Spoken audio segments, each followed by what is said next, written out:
By the mid-2000s, traditional console RPGs seemed to be becoming less and less commonplace. This was because the emergence of 3D action-oriented titles took center stage in gaming, pushing the turn-based classics aside. Those that follow my channel probably won't be too surprised when I say I mostly stopped console gaming around this point. But one of the titles I initially missed out on by doing this, however, was Lost Odyssey, a traditional RPG released as an exclusive for the Xbox 360 in 2007.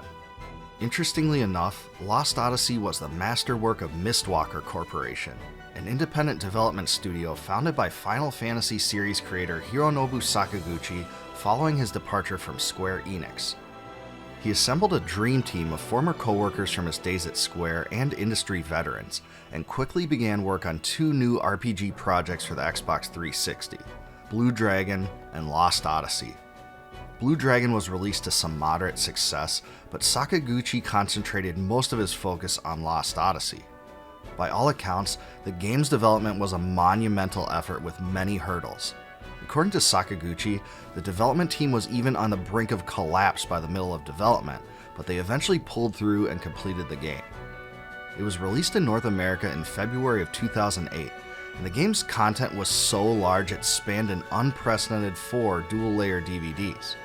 The title also represented something of a risk, as sales for the Xbox 360 weren't high in Japan, and the PlayStation 2 became the established leader when it came to RPGs.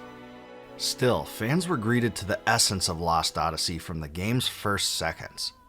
The title's intro begins with the main character Kaim, a man thrown into a field of battle in a war between the Magic Republic of Ura and the nation of Kent. After Kaim uses his incredible talents to vanquish a large number of soldiers, the skies turn pitch black. A giant, ominous meteor forms over the battlefield, rains molten lava to the ground below, and smashes into the ground itself. In the process, all troops from both sides are utterly annihilated, save for a few survivors that include Kaim. This is just like the feeling you get from the intro to Final Fantasy VII, where you're thrown into the action right away and the video sequence transitions immediately into the gameplay.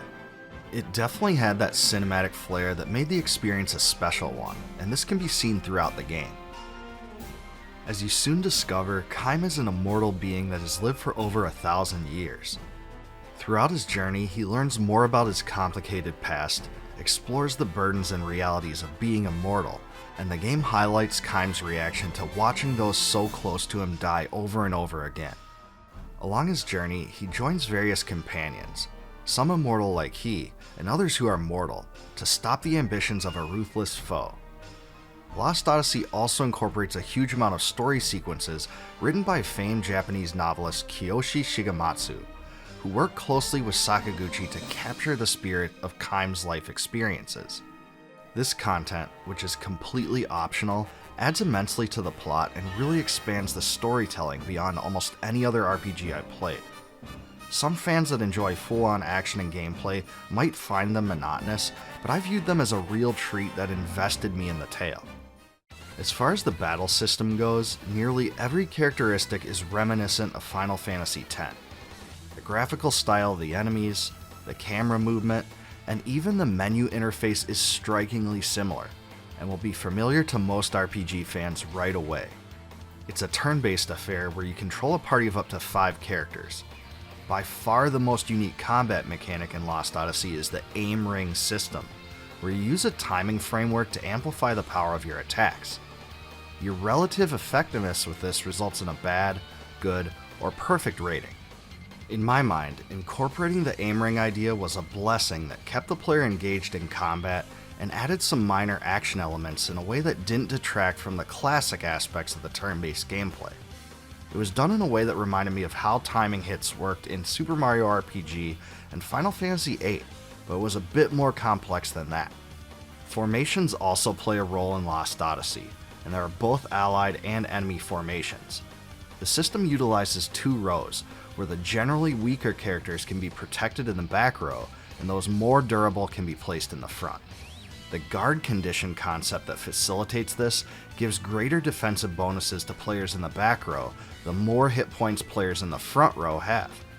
Also, Lost Odyssey uses an experience system where characters that are lower level gain a higher amount of experience in areas up to a particular threshold is reached, after which very little experience is gained. This was pretty unorthodox compared to most RPGs, but it allowed Lost Odyssey to continue providing a challenge and impede the player from becoming too overpowered to some extent. I'm not fully sure whether I like the idea or not. I can see both sides of the question. The soundtrack for Lost Odyssey was created by the legendary Nobuo Uematsu, who even by that time was known as one of the greatest video game composers of all time. And man, is it packed with the flavor and quality that made him so revered in the first place. What's more is that some of the tracks even contain recordings from a live orchestra. The title's main theme is infectious and really contains the feeling the developers hope to impart, and really represents the game's emotional flavor well. It's almost hypnotic, it's so good. But there's just so much more here too. Never-Ending Journey, with its unique blend of woodwinds and classical guitars, is another track that stands out to me as an absolute masterpiece. Parting Forever is another somber track that combines haunting pianos with vocals in an unforgettable way. Howl of the Departed, a very different song, contains rock elements and heavy metal guitars that the composer had dabbled in with some previous soundtracks. Uematsu clearly poured his heart and soul into these compositions, and it absolutely makes sense that it's considered one of his crowning achievements. In fact, it may be his best soundtrack ever outside of the Final Fantasy series, and I know many fans that consider it to rank among those ones. Pretty incredible praise if you ask me. Lost Odyssey utilizes a skill acquisition system that's very similar to Final Fantasy IX, where skills are attached to individual pieces of equipment. This keeps many armor pieces, even if less powerful than some others, relevant throughout the course of the adventure. However, this method of skill acquisition only applies to the immortal characters. In addition to this, the skill link mechanic allows mortal characters to send learned skills to the immortal characters. Each character is limited to a finite number of active skills based on their skill slots. Skills can add new commands in battle, like Steel, while others provide new magic skill levels, passive bonuses, status ailment immunities, and other effects. The overall skill system seemed to play off the story themes well, and was absolutely a fun way to customize and tailor characters to your desire. It's likely this design was based upon the fact that Sakaguchi himself is on record saying Final Fantasy IX is his favorite game in the illustrious franchise. The visual presentation in dungeons and areas to roam through is also extremely similar to what you'll find in Final Fantasy X. These areas aren't free roaming like many modern games. There's a set path with branches, and moving from one place to the other moves the camera automatically. There is a world map, but exploration in the game doesn't function exactly like other free roaming RPGs. While you're able to move freely through the seas through the Slant Nose, a vehicle you eventually acquire, you don't move on a world map upon land like you would in a Final Fantasy game. I've already gushed about all the things I love about Lost Odyssey, but I don't think the game is flawless. One deficiency is that some of the voice acting is awkwardly delivered, and some of the scenes come off much more over the top and comedic than they are probably intended to be. Return? Never! I shall break the link that joins the two worlds, and remain here and rule forever! This is bad! Time is moving faster! What do we do? Also, there's no spell or ability to bring you outside of dungeons, so you have to end up backtracking a lot, and that is pretty annoying. I think the game lacks challenge to some extent too, but the title does successfully prevent you from becoming too overpowered through the experience system described earlier. Unfortunately, Lost Odyssey has never been remastered or re-released in any form, making it the perfect candidate for a future Steam release. Until then though, the best way to play it is through the backwards compatibility functionality that allows you to download and play it on current Xbox hardware.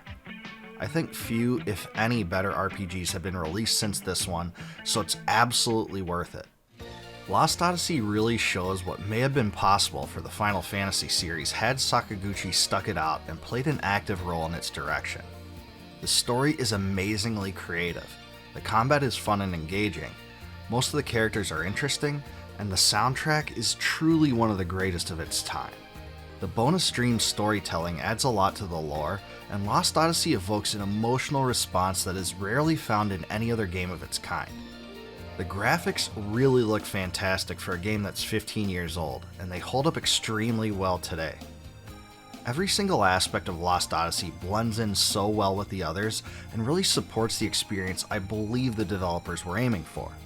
Taken as a whole, I would say the title is among the most underrated console RPGs of all time.